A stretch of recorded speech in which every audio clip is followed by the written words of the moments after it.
diencéfalo, que técnicamente se entendería, no debería darse, pero que estamos obligados a hacer para poder estudiar desde la cavidad del tercer ventrículo al resto del diencéfalo. Hay que considerar entonces que el diencéfalo es una cavidad envuelta por estructuras nucleares voluminosas que envuelven a esta cavidad y que terminan formando sus paredes y a la vez sus límites. Entonces, este componente, como habíamos mencionado, pues siendo el tercer ventrículo, pongo la flecha sobre una pared lateral, en este caso sería la pared lateral izquierda.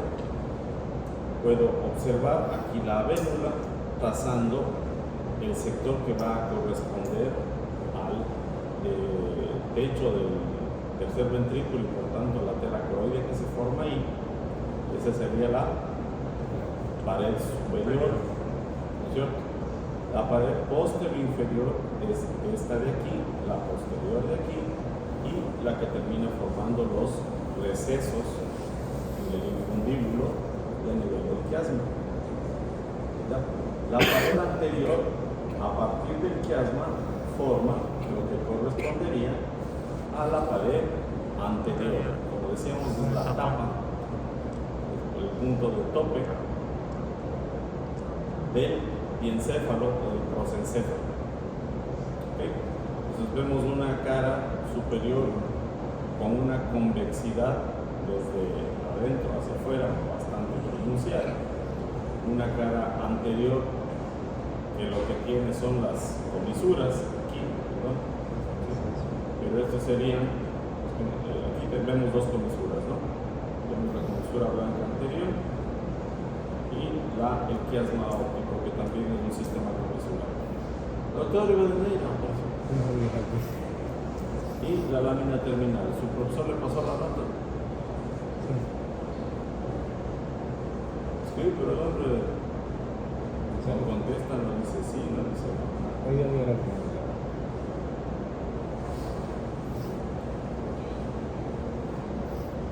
Vemos la cara posterior inferior, este componente inferior, y el área posterior que se extiende hasta donde está la avénula. En este sector vamos a encontrar el acueducto de Silvio como un componente limitante, ya que el borde posterior de este acueducto se va a continuar con lo que ya correspondería a la cara superior. Entonces, eso en configuración externa. Como les decía, nos obligamos a utilizar cortes axiales coronales y sagittales para poder identificar otros elementos, ¿sí? Entonces, bueno, pues he querido ir a ver si es que tenemos alguna utilidad o algún alcance en esos cortes, tal vez algo podamos utilizar, especialmente para identificar la placa zonal, las líneas o las láminas medulares. Sí, pero creo que va a estar un poquito incómodo esto de estarnos yendo y viniendo, así que utilizaremos las láminas que tenemos por acá. ¿Sí? Tenemos el corte, a ver qué nos dice aquí en el corte axial, a nivel de rodilla del cuerpo calloso, adherencia intertalámica.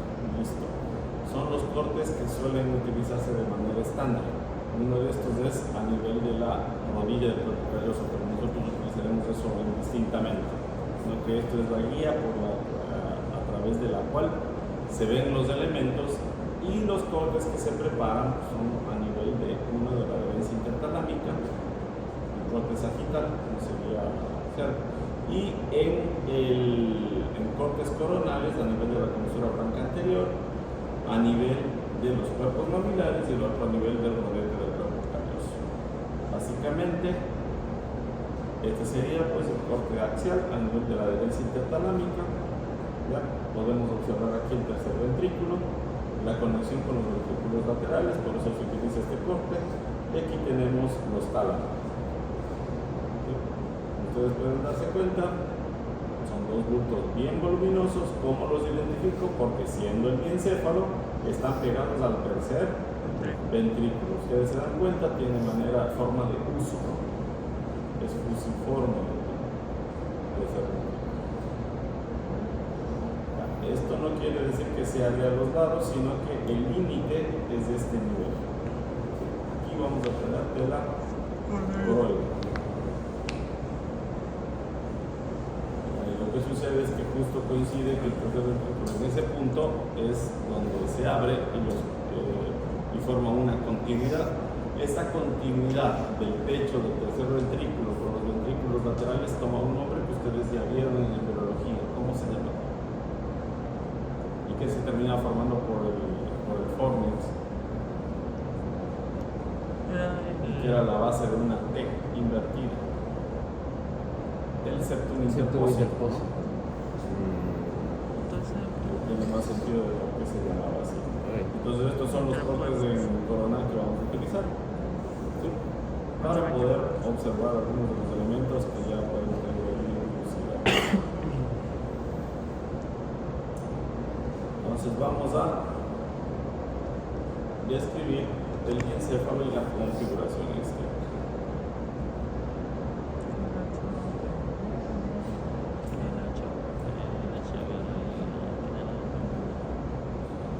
Bueno, tenemos que identificar al tálamo como una estructura central, ya, ubicada, no al tálamo, el encéfalo como tal, ¿sí? Como un juego de sistemas nucleares dispuestos alrededor del tercer ventrículo. En su descripción, el tercer ventrículo es de estructura fundamental, pero aquí identificamos al tálamo como elemento central para que podamos observar estos elementos ovales que tienen la forma de corviches a cada lado de esta cavidad, para luego prolongar dos porciones más en sentido ventral hacia lo que correspondería al infundíbulo para dar origen al hipotálamo, y dos estructuras que se ven en sentido posterior para dar origen al epitálamo.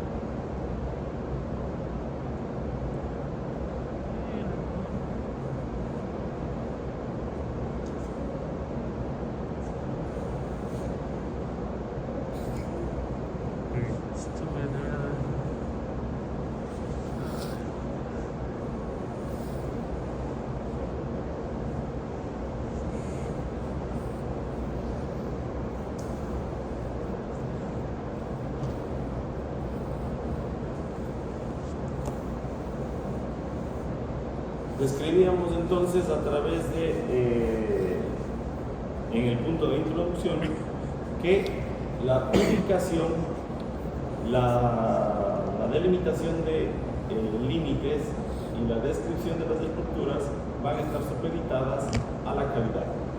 Entonces partimos diciendo que el tercer ventrículo es la continuación del acueducto de Silvio, ¿sí?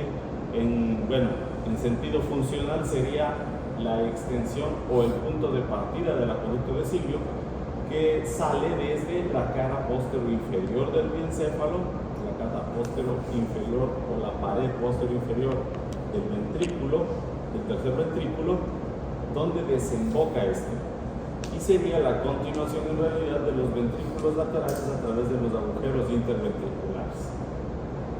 Estas estructuras,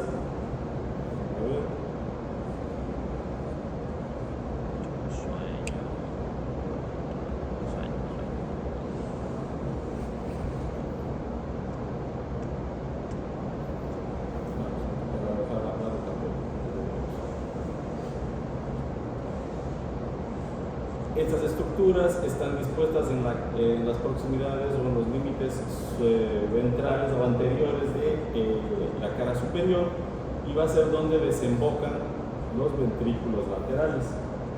Entonces estos agujeros interventriculares dan continuidad para que la irrigación o el trayecto del líquido cefalorraquídeo se complete.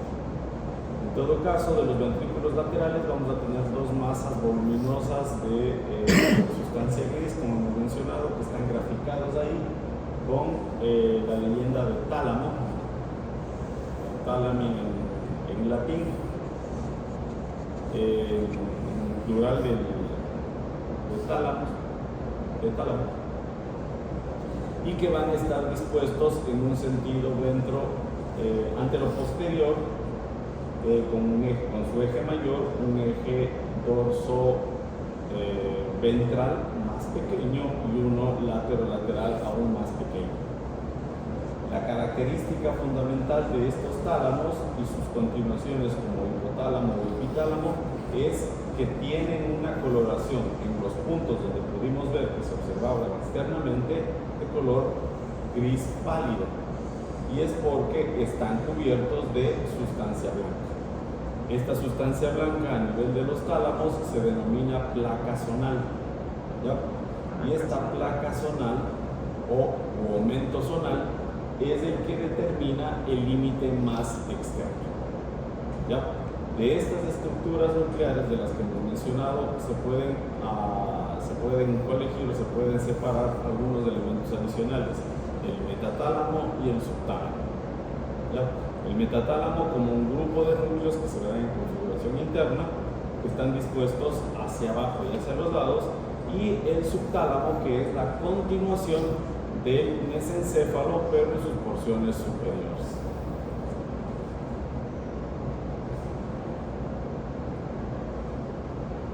Si dijimos que a partir del tercer ventrículo íbamos a poder hacer una descripción de los elementos que nos atañen, pues recordemos lo que acabamos de mencionar. Vamos a tener dos paredes laterales del tercer ventrículo, una pared superior, una pared posterior inferior y una anterior. A través de la identificación de los componentes de estas paredes, que serán descritos después de los elementos de las paredes laterales, pues podemos identificar algunos componentes extras de esta configuración externa de la que estamos hablando. Entonces, para poder empezar a describir el biencéfalo, como decíamos, nos agarramos del tercer ventrículo, de las paredes que hemos hablado, y para poder identificar los límites, que es de lo que estamos tratando, tenemos que tomar en cuenta al tálamo y a la región subtalámica.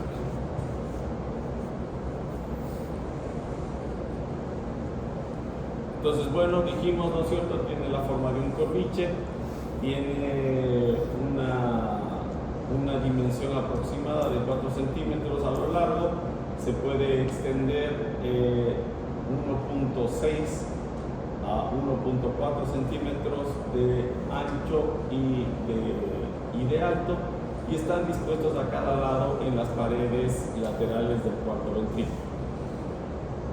El tálamo, al tener esta forma de corviche y tomando en cuenta las paredes de los ventrículos laterales, desarrolla o describe 4 caras: una cara superior, una cara inferior, una cara lateral y una cara medial. De estos, la que puede verse en la configuración externa, aparte de la cara medial, que va a estar cubierta por placa zonal, es la cara superior. Y esta cara superior es vista el momento en el que removemos el fornix y podemos observar el techo del tercer ventrículo. ¿Ya? A esto tenemos que sumarle 2 componentes. Ustedes sabrán, si es que yo tengo un corviche, ya no tengo una cajita a la que le pueda encontrar una cara anterior y una cara posterior, lo describimos como extremos. El extremo anterior, que se va a denominar el tubérculo talámico anterior, y la cara y el extremo posterior, que ya lo vimos, es el pulvinar.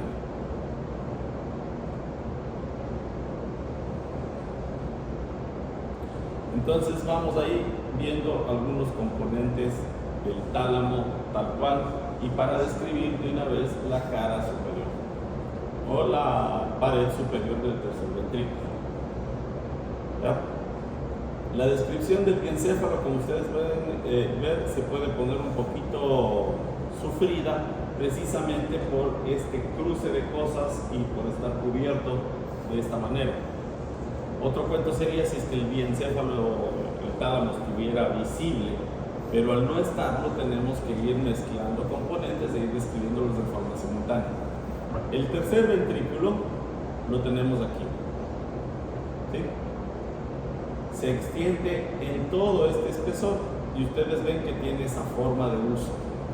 A esta forma de uso le vamos a encontrar que ha sido removida el techo y por eso podemos ver la cavidad. Esta parte removida corresponde al techo del tercer ventrículo, es decir, a la tela coroidea con ese componente adelgazado, ¿sí? Si es que este es un componente adelgazado,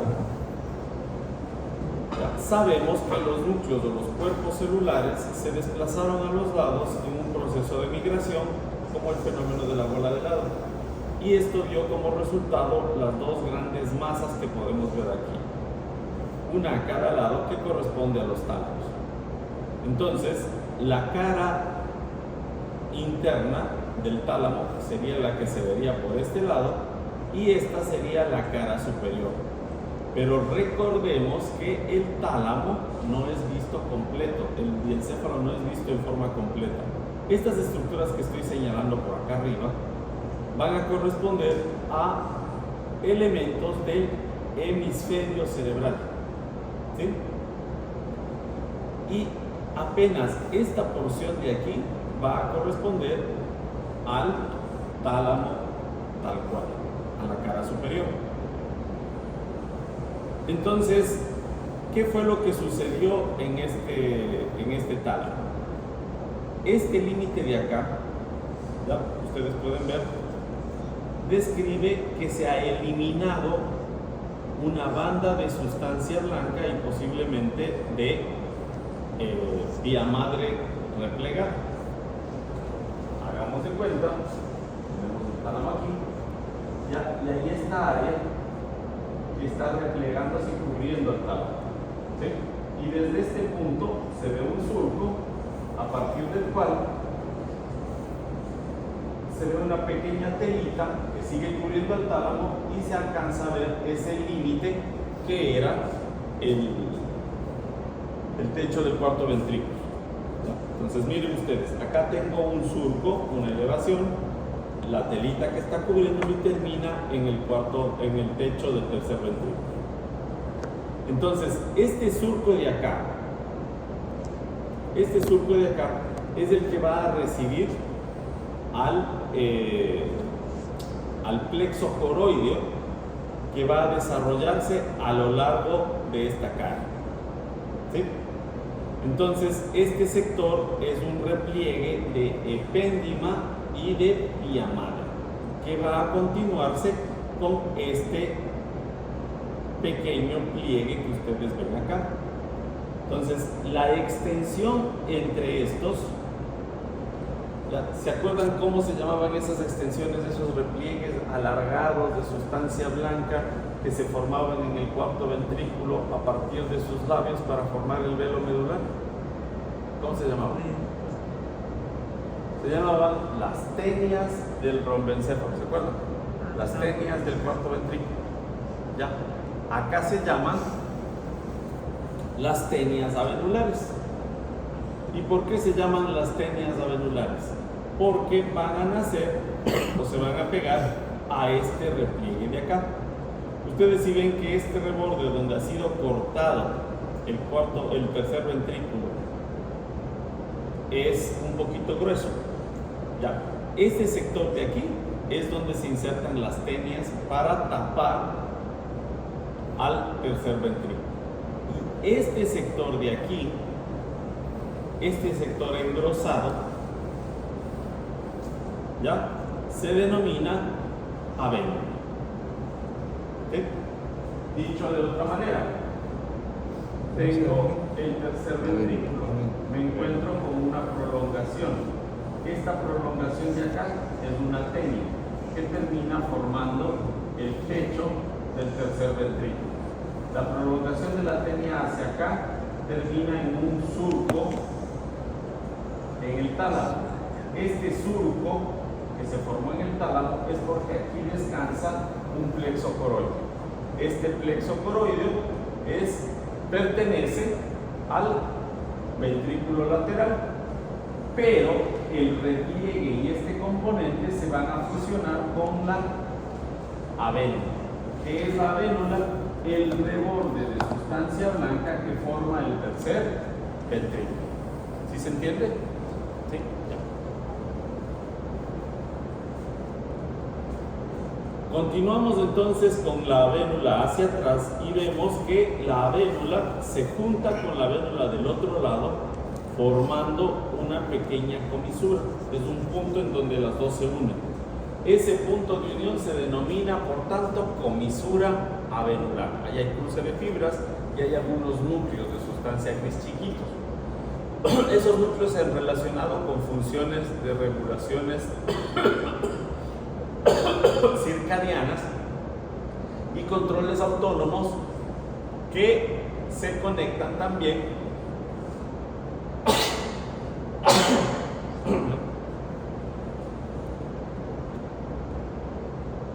con este grupo de sustancia gris denominado glándula pineal. Ok, la avénula permite un engrosamiento o un espacio en donde el tálamo se ha separado ligeramente, dando lugar a un pequeño receso, una pequeña partecita de forma triangular, con una base posterior y un vértice anterior. Este pequeño receso de forma triangular toma el nombre de trígono de la avénula. Vamos a preparar algunos trígonos. ¿Ya? Con eso entonces se describe el componente avenular y la relación que tiene con este surco del tálamo. Entonces mire, este surco, aunque está formado sobre el tálamo, pertenece a este componente de acá, a esta cavidad de acá. ¿Sí? Esto es una cavidad, acá están salientes, pero todo esto es una cavidad que ha sido removida, que corresponde al ventrículo lateral. Eso va a ser importante para que entendamos la siguiente diapositiva. Vemos entonces que si es que continuamos con esta cobertura de sustancia blanca y este repliegue de pía madre, nos topamos con otro surco. Este surco está más hacia afuera, ¿sí? Ustedes quiero que vean acá este bulto que se forma. Esta es la cabeza del núcleo caudado. ¿Ya? El núcleo caudado, ¿en dónde está? Está pegado al ventrículo lateral. Si ustedes se han fijado en algunas imágenes, ¿ya? Se les dibuja así el ventrículo lateral y el núcleo caudado está acá. ¿Sí? ¿Ok? Acá el ventrículo lateral termina en el tercer ventrículo. Aquí hemos visto que esto se llama avénula, acá está el techo, ¿no es cierto?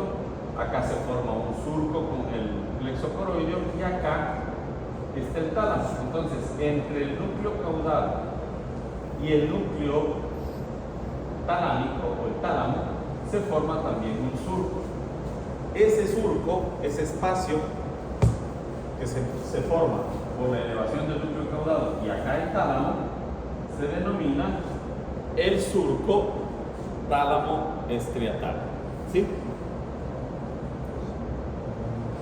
Acá lo podemos ver, ¿sí? Entonces nos encontramos con un surco acá adentro, que es el surco coroideo, y uno más externo, que es el surco tálamo estriado. ¿Para qué el surco coroideo y el surco tálamo estriado? ¿Para qué me sirve el surco tálamo estriado? Para saber que desde este punto, yo ya no voy a ver más tálamo en configuración externa. ¿Sí? Ustedes se dan cuenta, donde estaba acá el dibujo, yo estoy viendo todo por el tercer ventrículo y desde acá arriba, mi ojo está acá. Estoy viéndole así. Acá está el tercer ventrículo, cogí esto y corté, entonces yo veo esta parte del ventrículo lateral, el abultamiento, veo el surco tálamo estriado y luego el surco coroideo. ¿Sí? Aunque en el gráfico se le ve así tan grandote, en realidad eso es solamente de milímetros, ¿ya? Son separaciones mínimas, pero me permiten identificar qué parte es tálamo y qué parte ya no lo es.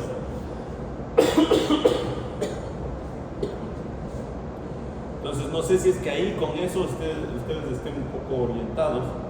¿Ya? Vamos a describir nuevamente lo que acabamos de ver. Miren, aquí está la vénula.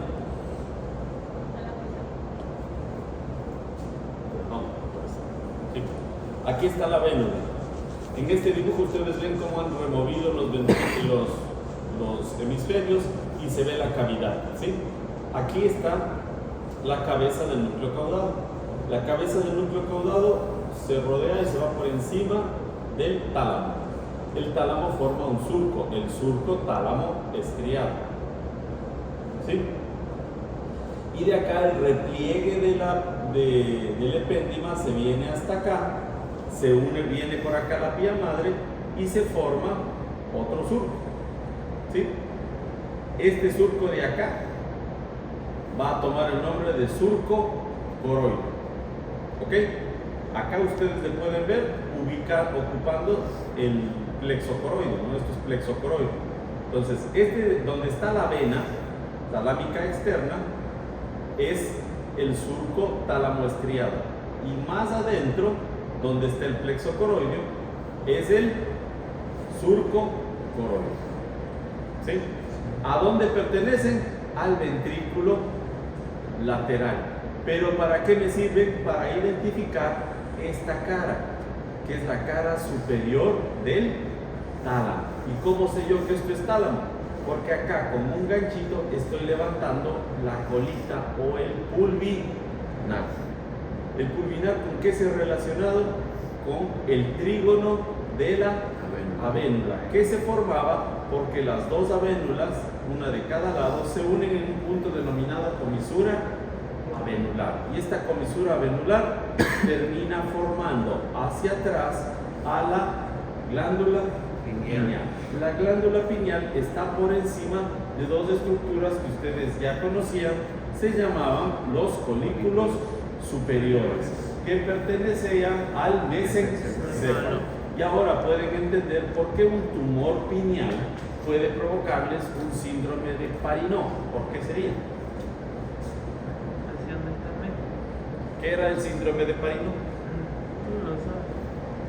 La compresión de los núcleos ¿Los oculomotores?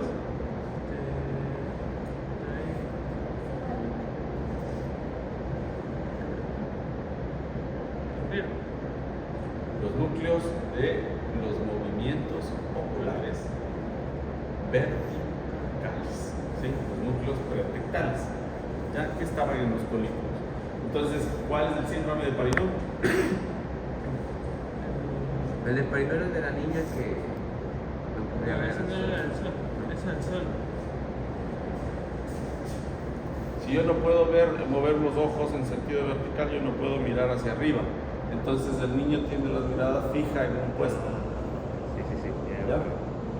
Entonces, como los músculos tienen un tono, los ojos no los puede mover. Los mueve de un lado a otro, pero no los puede mover hacia arriba y hacia abajo.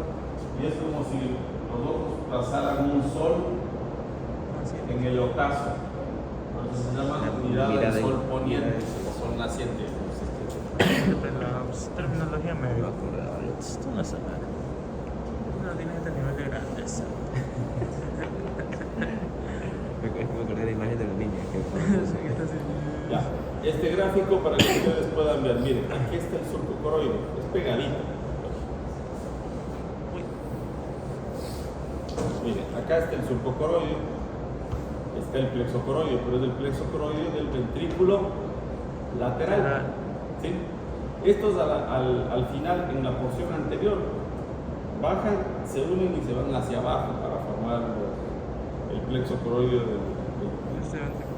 del techo del tercer ventrículo. ¿Sí? Son una sola cosa, un solo sistema venoso. Pero,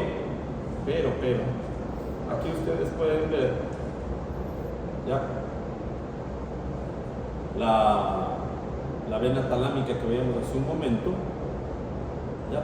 Que se encuentra entre el núcleo caudado que eleva el piso del ventrículo lateral y el tálamo, dejando o dando lugar al surco tálamo estriado. ¿Sí? Acá, otra vez, talámica o vena del cuerpo estriado.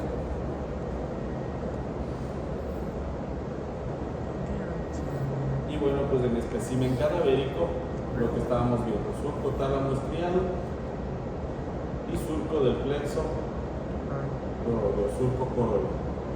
¿Sí? Avénula, epífisis, comisura avenular, trígono de la avénula. ¿Sí? Aquí pueden ver un poquito del plexo coroideo que está invadiendo, pues, ¿no? Con el pecho del tercer ventrículo nuevamente, como se mencionó, removido. Algunos elementos interesantes que cabe mencionar acá es un punto intermedio donde puede existir o no. En el tercer ventrículo, la cara interna de los tálamos se terminan pegando, ¿sí? Y formando un pequeño núcleo intertalámico denominado núcleo reunens. Ese núcleo reunens está en esta porción que se ha pegado, que por estar así como que no se ha separado, como dos gemelitos que no se acabaron de separar, ¿no? Se denomina adhesión o adherencia intertalámica. ¿Sí? Esa adherencia intertalámica o esa adhesión o esa comisura intertalámica lo que tiene ahí es un pequeño núcleo que si es que no se ha formado la comisura, pues se queda limitado al núcleo medial del tálamo, que tiene las mismas funciones de tipo vegetativo, ¿no?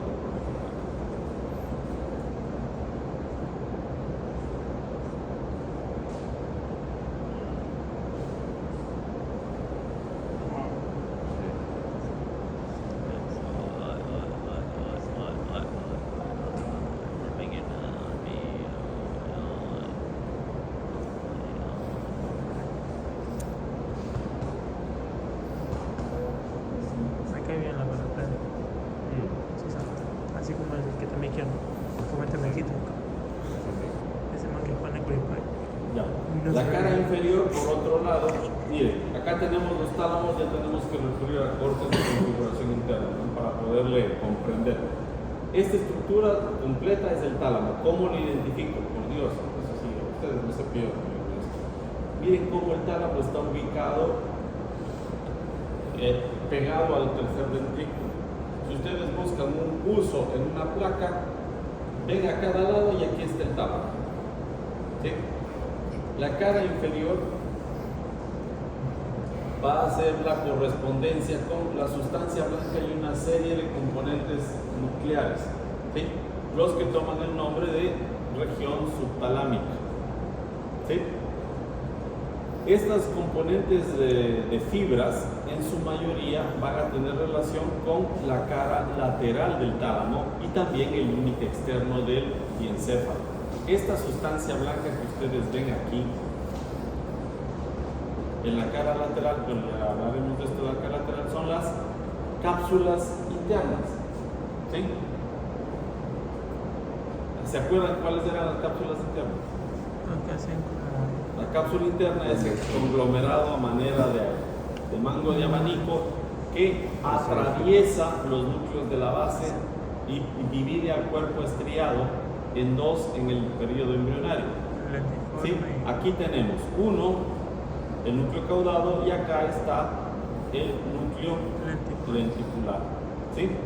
Entonces por acá están viniendo las fibras de la cápsula interna partiendo a los núcleos de la base, pero también delimitando al gran componente talámico del diencéfalo. Y por tanto delimitándolo. Ahora, de aquí, ya algunas de estas fibras de la cápsula interna se dividen y se abren para separar grupos nucleares específicos relacionados con funciones y control de movimiento. Primero tenemos a la zona inserta. ¿Sí? Es el primer componente nuclear que mira hacia abajo y hacia afuera de la cara inferior del tálamo. ¿Sí? Cada uno de estos componentes nucleares, dense cuenta ustedes, están separados por fibras o componentes de fibras que lo que hacen es conectar el tálamo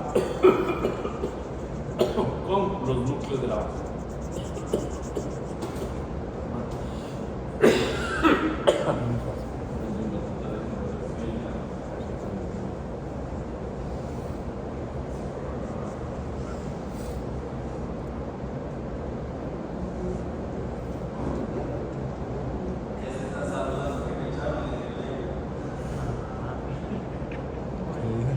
Pero más dormida que mierda.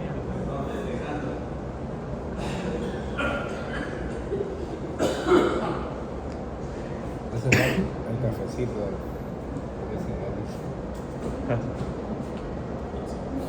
Bien hecho. A ver, tenemos zona inserta. Inmediatamente por debajo tenemos el núcleo subtalámico y la sustancia negra. ¿Dónde han escuchado sustancia negra? Colocus niger. En la última corte del mesencéfalo. En mesencéfalo. ¿Ya? Gracias, más bien, doctor Carriero. Sí, pertenece al mesencéfalo. Recuerden ustedes, en el mesencéfalo tenemos los folículos superiores a este nivel, ¿cierto? Los folículos inferiores, si es que yo le veo desde atrás. Ahora, si es que yo le veo por un lado, tenemos acá los folículos, aquí están los núcleos rojos, ¿cierto? Creo que no está bien dibujado. Ahora, el núcleo rojo acá y la sustancia negra por detrás de los pedúnculos. ¿Sí? ¿Me van siguiendo? Ya. Esta parte, al núcleo rojo lo tenemos que dibujar como un habano, como un cranberry, como un arándano. ¿Ya? Y la sustancia negra tenemos que entender que es un grupo nuclear que está ocupando todo el mesencéfalo. Es una cosa así. ¿Sí? Acuérdense que la sustancia negra se la ve desde el corte de folículos inferiores. ¿Ya? Asimismo, la sustancia negra se extiende mucho más arriba.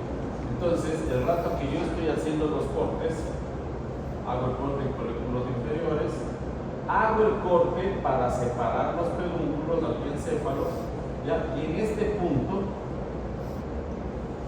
se va un poquito del núcleo rojo y un poquito de la sustancia negra.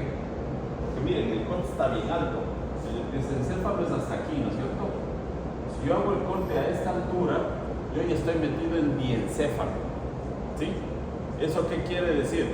Que como no somos matemáticamente separados al gusto del anatomista, sino que tenemos una distribución especial, ¿ya? Y como ustedes se acordarán, la mayoría de núcleos no son esféricos o son visibles solo en una parte, sino que tienden a ser como gusanitos. Si el núcleo rojo tiene esta forma de haba y esta sustancia negra ha tenido toda esta extensión, también tienen sectores. ¿Ya? Algunos neurocientíficos y incluso algunos cirujanos neurofuncionales, que son unos enfermos, agarran estos grupos nucleares y los separan en microsectores. ¿Sí? Entonces no nos vamos a ponernos a aprender todos los sectores funcionales de cada cosa.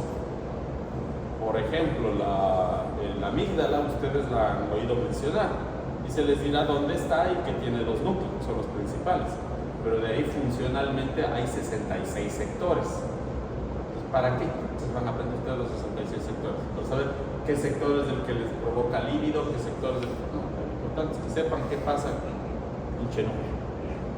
Acá de la misma forma, ¿ya? El núcleo rojo, ¿qué función cumple en el 75% de su extensión que está en el mesencéfalo?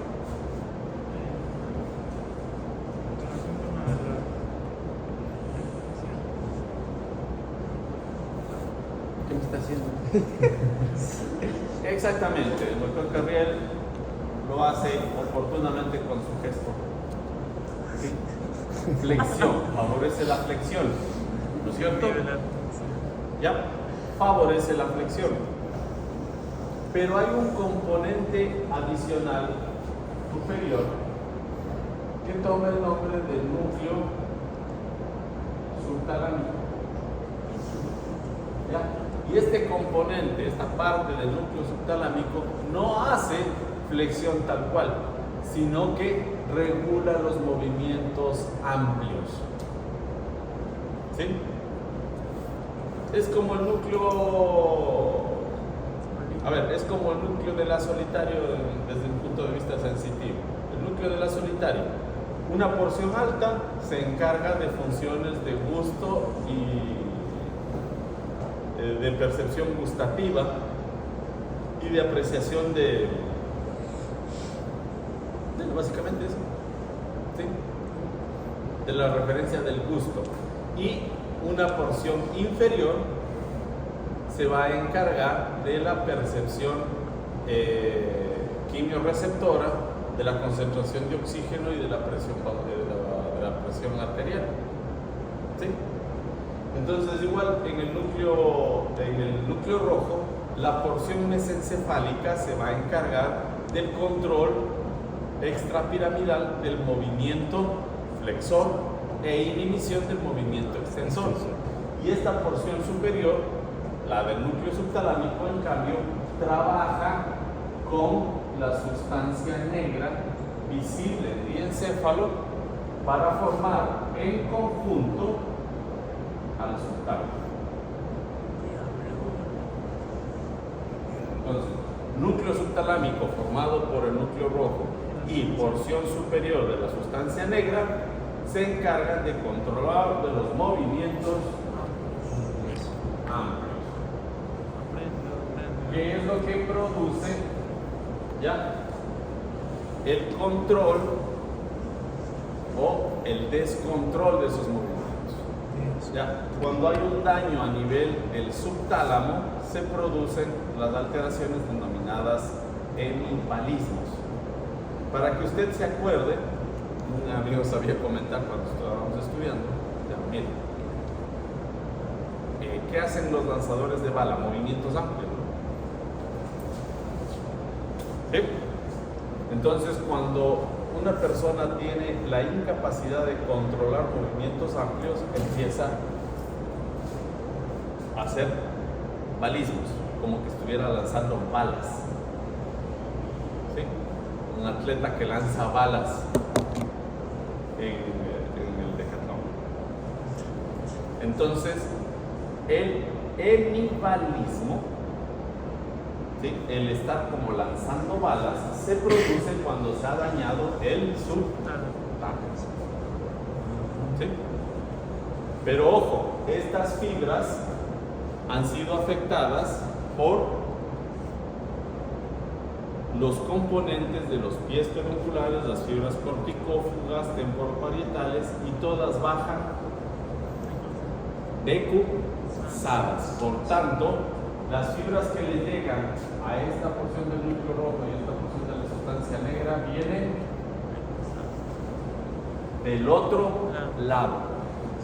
Si es que se daña el núcleo rojo o el subtálamo derecho, la expresión será izquierda.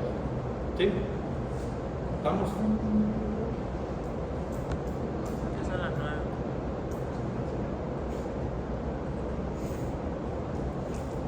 Bueno, ahí tenemos, ¿no es cierto?, núcleo subtalámico, sustancia negra y zona inserta formando parte de la pared inferior. Y ahí pueden ver, ahí está un corte bastante interesante. Estaba avisando. Miren, acá se ve la sustancia negra cómo se ha extendido y acá el núcleo subtalámico, pero ya viéndole al núcleo rojo tal cual, ¿sí? Con un poquito de mesencéfalo. ¿Sí?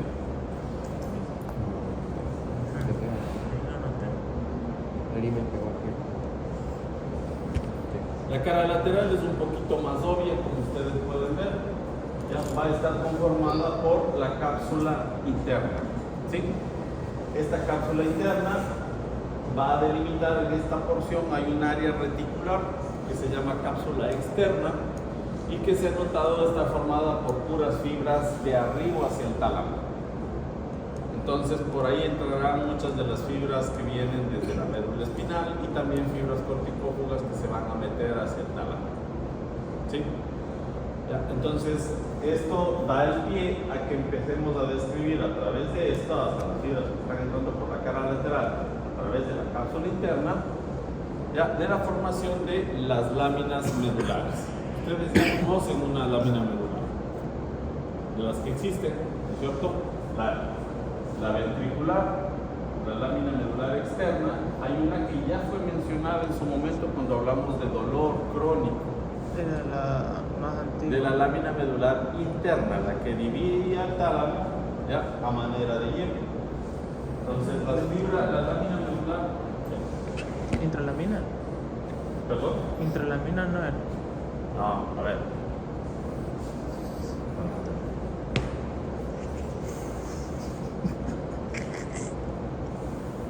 Tenemos más o menos así, claro que el pulminar sí se lleva una buena parte, ¿no? Más o menos tiene esta forma. Ahí tenemos el tálamo tal cual, ¿no? Seguido en este sentido. O sea, tiene ese ángulo, ¿no es cierto? Mira hacia adelante, hacia adentro, porque el pulminar hace un bulto bien grande. ¿Ya? Tenemos un núcleo medial, aquí estaría la conexión intertalámica, el núcleo Rollins, ¿ya? Y esta lámina medular que se abre, ¿no es cierto? Rodea, una lámina ventricular y la lámina medular externa que la corre así. Todo esto con la lámina medular. El contexto se llama placa zonal. ¿Sí? ¿Ya? Esta parte externa recibe por la cara externa fibras, muchas de estas pertenecientes a la cápsula interna, vienen también de otros sitios, formando un sistema, un componente reticular, cuyo sentido principalmente es de arriba hacia allá. ¿Ya? De la cara ventral hay otras fibras, las que se dirigen hacia el subtálamo, que le conectan con el cerebelo del inferior. ¿Ok? Pero entonces, esta lámina medular es la lámina medular externa. ¿Sí? Esta es la lámina medular ventricular y esta es la lámina medular interna, la que le ha dividido en un núcleo anterior, una porción anterior, el grupo nuclear lateral, el grupo nuclear medial y los núcleos intralaminares. Entonces son los núcleos, se llaman núcleos intralaminares, porque están en la lámina medular interna. Pero no, la lámina no es intramedular. No sé, pero después de poder como yo. Ya. Ahí pueden ustedes ver, la lámina medular interna se ve muy bonita. ¿Sí ven? ¿Sí notan ahí? Ya, porque no se ven los núcleos intralaminares.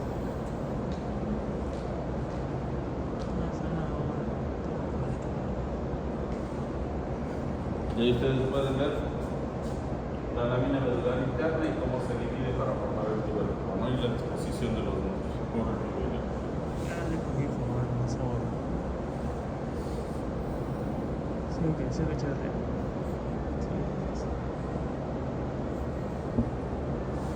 En sí la cápsula interna es prácticamente la que forma toda la cara medial, aunque tendríamos algunos elementos que cabría mencionar. En la porción más posterior hay algún grado de relación con la extensión del ventrículo lateral, el plegamiento y la cola del núcleo caudado, pero no nos vamos a meter mucho a esos detalles.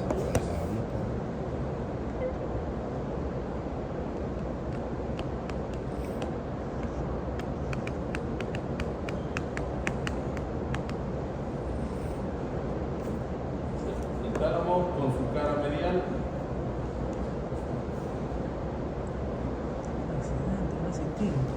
Aquí permite ver de una forma bastante interesante cómo se forma la adherencia intertalámica, es algo bastante inconstante, creo. Bueno, acabemos esto. Tenemos un componente adherencial en el centro, inconstante, puede no estar presente, que en nuestros cortes sí lo logramos ver, de hecho se tuvo que disecar. ¿Ya? La cara medial, como vimos, va a tener relación con, o va a formar la pared externa, la pared lateral del tercer ventrículo.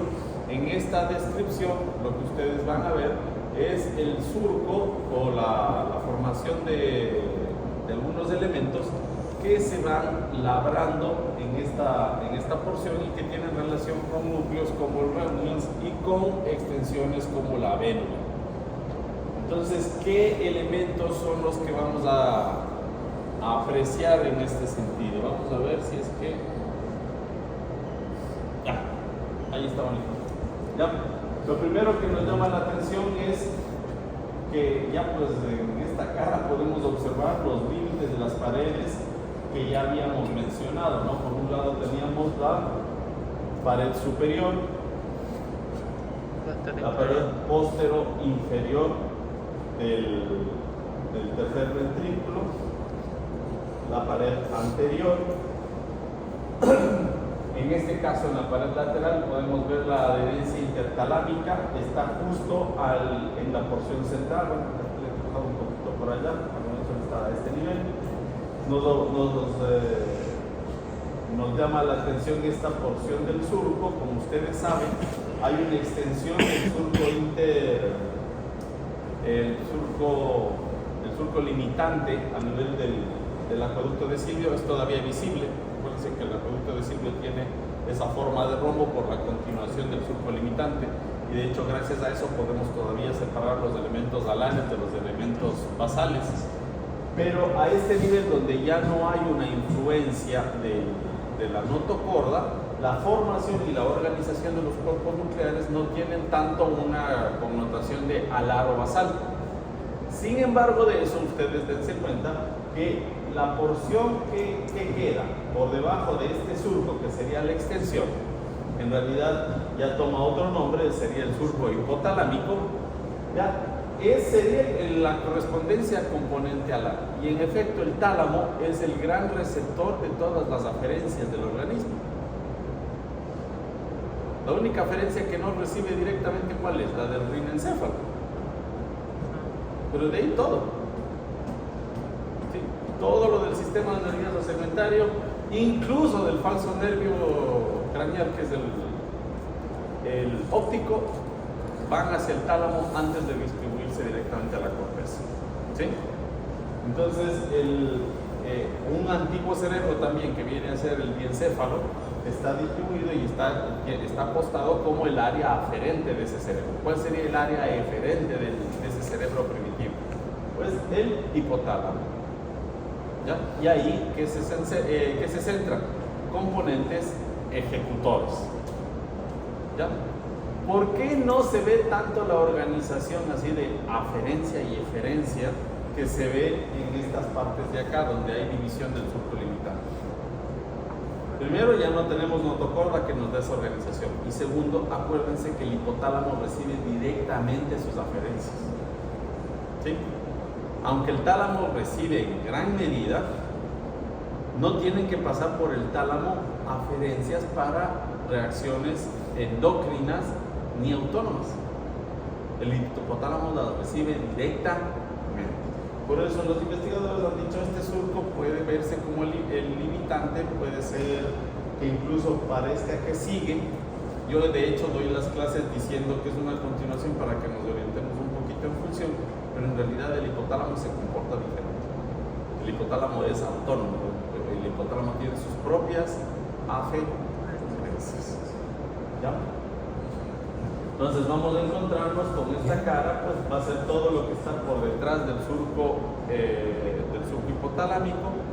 Ya vamos a encontrar como límites la vénula hacia arriba, las extensiones que ya vimos que ya serían la cara superior, y por delante nos encontramos con dos componentes. Primero, por un lado, nos extendemos al surco coroideo, para un poquito del cuerpo coroideo, para el agujero interventricular. ¿Sí? Por delante ya tenemos otro elemento que es el fornix, ¿no? Ya que va a ser el otro elemento que va a desfilar. Y nos encontramos con el fornix y por otro lado con el cuerpo calloso, que va a ser el otro delimitante del agujero interventricular. En definitiva, lo que vemos en esta cara interna va a ser el abultamiento, la progresión hacia la cavidad, que le genere este aspecto como de 8 o de uso, y la comisura intertalámica. Podemos ver la relación que tiene también, aparte con la vénula, con los recesos que se van formando en la cavidad del tercer ventrículo, cosa que va a ser motivo de nuestra próxima clase. Y a ver si es que ya pasamos a descripción en específico.